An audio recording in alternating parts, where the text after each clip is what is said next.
Hello guys, welcome back to my channel. Today's news. North Korea fired an intercontinental ballistic missile into the sea of Japan's west coast. And also the Kim sisters has warned the US and South Korea that shouldn't be greedy in the Korean Peninsula. If they want to occupy it, then she told that she is going to use specific range as our firing range. A news from Iran that International Atomic Energy Agency, which inspects Iran's nuclear facility, has detected uranium enriched to 84%, confirming initial rate, where weapons grade is 90% to make it. Few days back, we heard that there is an earthquake happen in Turkey and Syria, and once more, there is an earthquake magnitude of 6.3 has been observed by European Mediterranean Seismical Center in the Turkey-Syria border region. Coming to Indian news, there is a company called Hindustan Zinc Limited where government has 30% of share in it, and the government has stopped the deal which is already proposed by the company of 2.8 billion by stating that the deal transaction should be approved by shareholders in general meeting. It's not done yet, so if any steps taken further, the government is ready to take any legal actions, and also look for cashless transactions. And here comes the biggest news in the semiconductor industry, that Vedanta and Foxconn has signed an MOU with Gujarat to start its manufacturing facility in Dholera Special Investment Region near Ahmedabad city of Gujarat. According to that, the companies are going to invest 1,54,000 rupees to set up plant in the state, and the company is going to invest 1,54,000 crores into the manufacturing unit, and which enables the automobile sector to increase its production and also for the exports as well, and it gives a major push in the economic of India. Coming to mergers and acquisitions, the Lookmarks Auto Technologies has signed an agreement to acquire majority stake in IAC International Automobile India Limited for the value of 440 crores, and the remaining 25% will be the stake of IAC. Here comes news of Nirav Modi's company, which is called as 5-Star Diamond International Limited.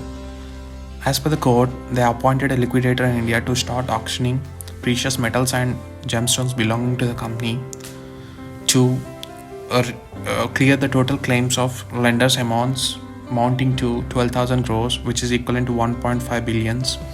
And the auction is going to start on March 25th to clear the dues.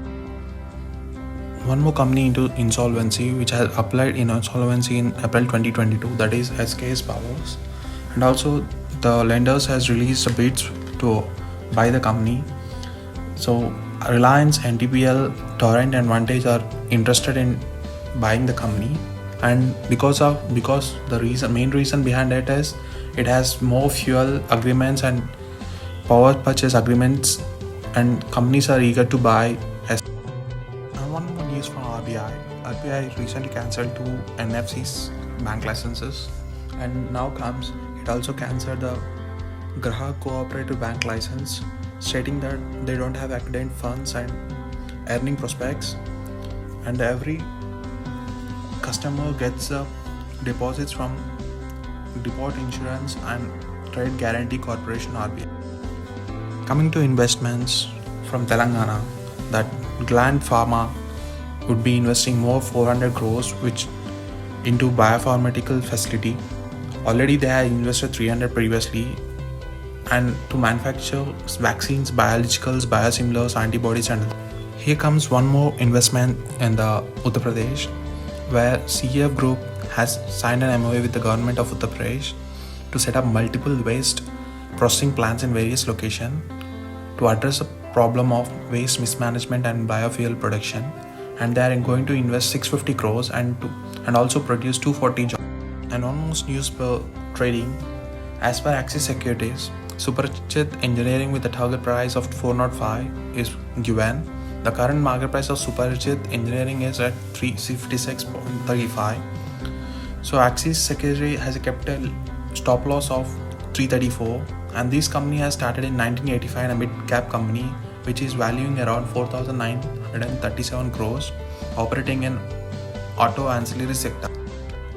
Coming to sports, while we go into T20 World Cups Women's 2023, where India are into semi-finals by beating Ireland by 5 runs in DLS method, whereas Vice Captain Smriti Mandhana has stood out with a career best of 56 ball 87 runs to make India entered into the semi-finals.